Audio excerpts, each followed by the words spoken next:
The luxury car rolled slowly over the cobblestone street, a stark contrast to the quiet simplicity of the small town. Michael Whitmore sat motionless in the back seat, his gaze drifting out of the window, scanning the familiar streets he had abandoned years ago. This place had once been his entire world, a place where music filled his soul, where his mother had encouraged him to follow his dreams, but he had walked away from it all. The fresh countryside air was a sharp difference from the suffocating atmosphere of the city where he had built his business empire. But in recent years, that empire had begun to crumble. Bad decisions, constant pressure, and the endless chase for success had drained him. Standing at the edge of triumph and collapse, he couldn't shake the question, if I lose my wealth and status, what do I have left? And if I chase them forever, will I ever truly be happy? That question haunted him every night. And then, one day, he realized the only thing that had ever truly made him happy wasn't the zeros in his bank account, but the melodies he used to play on his mother's old piano. But was it too late to return? He stepped out of the car, his expensive suit feeling out of place in this peaceful setting. Dragging his heavy suitcase behind him, he hesitated at the old wooden gate. Every step forward felt weighted with doubt. The door creaked open, interrupting his thoughts. A middle-aged woman stood there, her dark brown hair neatly tied back, her eyes reflecting both surprise and warmth. "You must be Michael Whitmore," she said, gently but confidently. Michael frowned slightly, studying her. "Sorry, but who are you?" She smiled, wiping her hands on her apron. "I'm Lily Anderson. I'm your mother's new housekeeper. She's waiting for you in the living room. Please, come in." As he stepped inside, everything felt frozen in time. The worn-out furniture, the bookshelf stacked with old sheet music, and the lingering scent of wood, warm tea, and something unmistakably familiar. The scent of his mother, Eleanor Whitmore. At the center of the room, she sat in her favorite chair, her eyes lighting up the moment she saw him. "Michael, my son!" Her voice was filled with emotion. Michael stepped forward, pressing a gentle kiss to her forehead. "Hi, Mom. I'm home." Lily stood silently nearby, an unreadable expression in her gaze. Michael studied her once more, a distant memory surfacing in the back of his mind. Eleanor Whitmore held her son's hand tightly, her eyes glistening with both joy and a hint of sorrow. How long had it been since she last saw her son in this house? "Come sit down, my dear," she said, patting the seat beside her. Michael sat down but felt a lingering awkwardness. The years apart had created a gap between them, and he wasn't sure how to bridge it. His gaze wandered around the room, taking in the familiar surroundings. Everything was just as he remembered, except for a few small changes. New curtains, a different reading lamp, and most notably, the old grand piano still standing proudly in the corner. "Do you still remember how to play?" Eleanor asked, her voice warm and hopeful. Michael chuckled softly, shaking his head. "I'm not sure. It's been a long time since I even touched a piano." Eleanor let out a soft sigh, but there was no disappointment in her expression. "Music never left you, Michael. You're the one who turned away from it." Michael fell silent. She was right, and he knew it. But how could he go back when he had spent years trading music for wealth and power? Lily, who had been quiet until now, suddenly spoke up. "Mrs. Whitmore told me you used to play without even needing sheet music. That's really impressive." Michael turned to her, intrigued.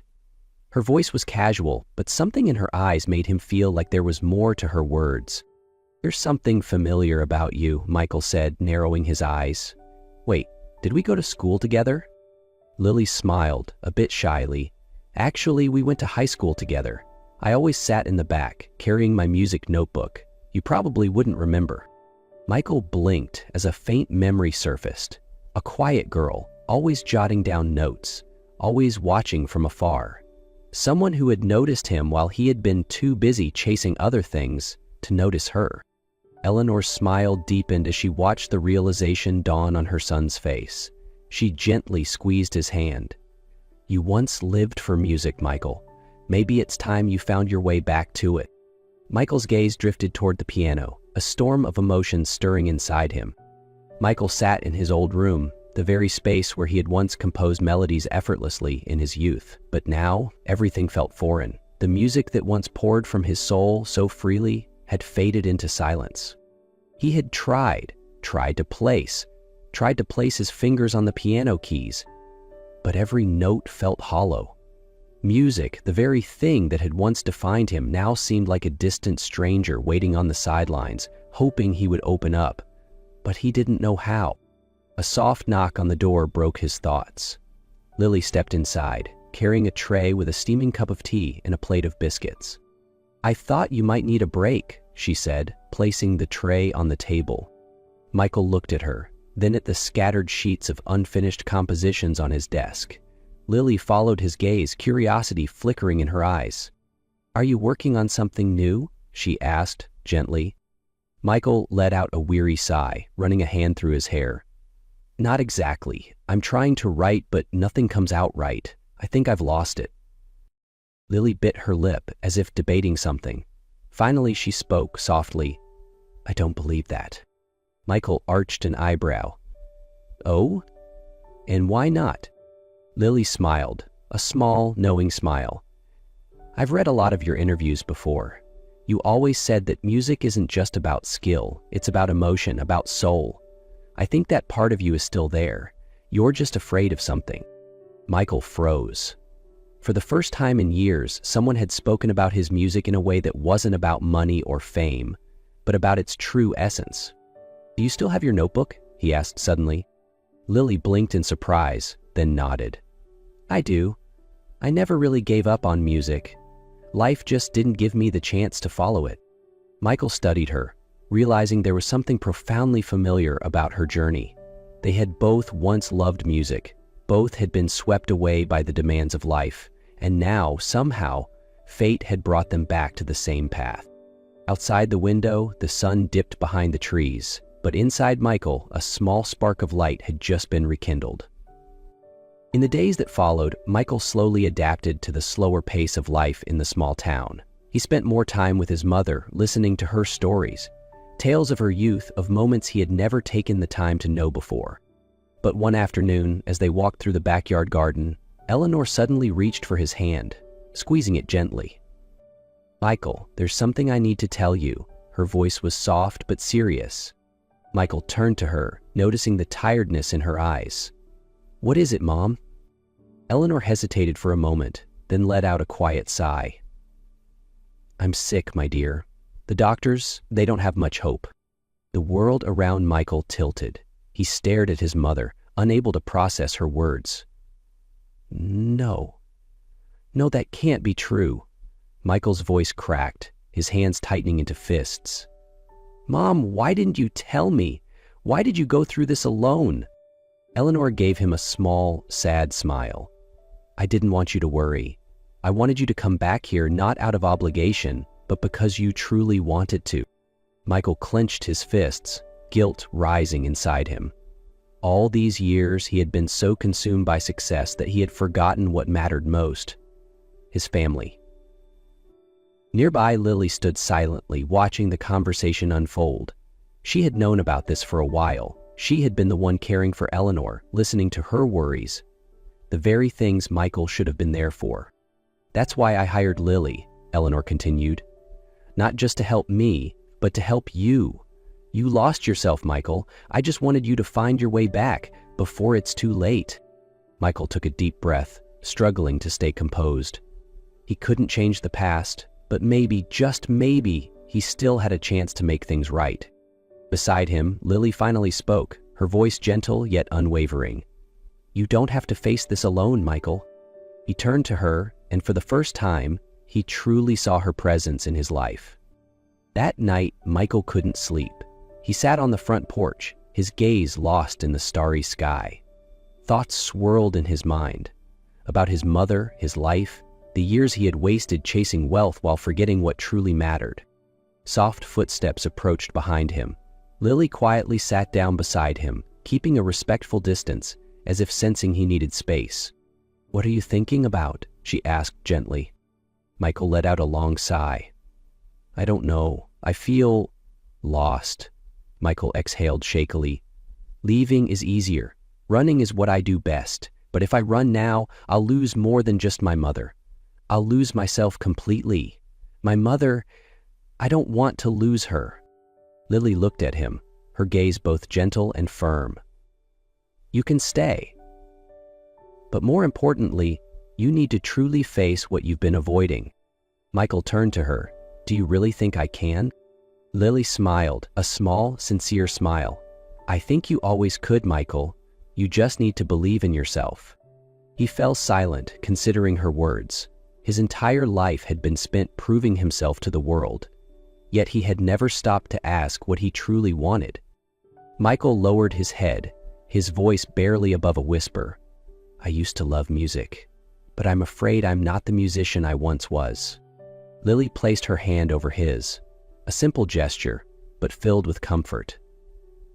"Music never left you, Michael. It's always been there, waiting for you to return." Michael looked down at her hand, then back at the sky. For the first time in years, he felt a flicker of light inside him, a chance to start over, not for fame, not for money, but for himself. And this time, he wouldn't run away. In the weeks that followed, Michael spent most of his time with his mother. He cared for her, listened to the stories he had once ignored. Every moment with her became more precious than ever. One afternoon, as they sat in the garden, Eleanor took his hand, her eyes filled with warmth. "Michael," she said softly, "I want you to promise me something." He gently squeezed her hand. "Anything, Mom. Don't close yourself off again. Don't run from the things you truly love." She looked at him, then toward Lily, who was arranging flowers nearby. "And don't let the person you need most slip away." Michael followed her gaze. Lily was smiling gently, unaware of their conversation, but there was something in her presence, something genuine, something warm. "I've always believed you were meant to live through music," Eleanor continued, her voice calm but firm. "It's a part of you, just as love is a part of life itself." She squeezed his hand one last time. "Let your heart lead the way." Michael inhaled deeply. "I promise, Mom." That night, after tucking his mother into bed, Michael found Lily in the kitchen. Without a word, he pulled her into a firm embrace. "Thank you," he whispered, "for being here, for reminding me who I am." Lily pulled back slightly, meeting his gaze. "I only reminded you of what you've always known." Michael smiled, his first real smile in a long time. A few days later, Eleanor passed away peacefully, leaving a deep void in Michael's heart. But this time, he wasn't alone. And in a small room beside his mother's old piano, he picked up a pen and wrote his first piece in years. Not for money, not for fame, but for himself, for love, and for everything that truly mattered. Over the past few weeks, Lily had been by his side. She had quietly encouraged him, reminding him that music had never truly left him. On late nights, when he struggled with unfinished compositions, Lily would bring him tea, sit beside him, and listen. She never rushed him, never pushed. She was simply there, a steady presence when he needed it most. He closed his eyes, took a deep breath, and let his fingers move. The first notes filled the air, gentle, nostalgic, yet deeply emotional. Each melody carried a memory. The nights spent practicing with his mother, the moments when he played music purely for the love of it, not for fame. Lily stood at the doorway, watching silently. When Michael finished, she stepped forward softly. "This piece," she murmured. "You wrote it for her, didn't you?" Michael nodded, his hand still resting on the keys. "For her, and for myself, but a part of it is also for you." Lily blinked, slightly taken aback. "For me?" Michael turned to her, his gaze filled with sincerity. "If it weren't for you, I might have never found my way back to music. You've been here, encouraging me, reminding me to believe in myself. Lily, every note I've written since I came back, it has a piece of you in it. You've been my muse, my anchor, and I don't want to face the future without you." Lily was quiet for a moment, then smiled softly. "Are you asking me to be your girlfriend, Michael?" Michael chuckled. "Yes, that's exactly what I'm asking." Lily met his gaze, her eyes shining. "Then, I'd love to." And as she placed her hand over his, Michael knew this wasn't just a new beginning in music. This was the start of a love he had never expected to find. As the final notes faded into the quiet air, Michael looked at Lily and smiled. This was just the beginning of music, of love, of a life he had almost forgotten to live. If this story touched your heart, let us know in the comments below. Share your thoughts. What was your favorite moment? Have you ever faced a moment where you had to choose between success and passion? And if you want to see more stories like this, don't forget to like, subscribe, and turn on notifications so you never miss a new video. Thank you for being a part of this journey. See you in the next story.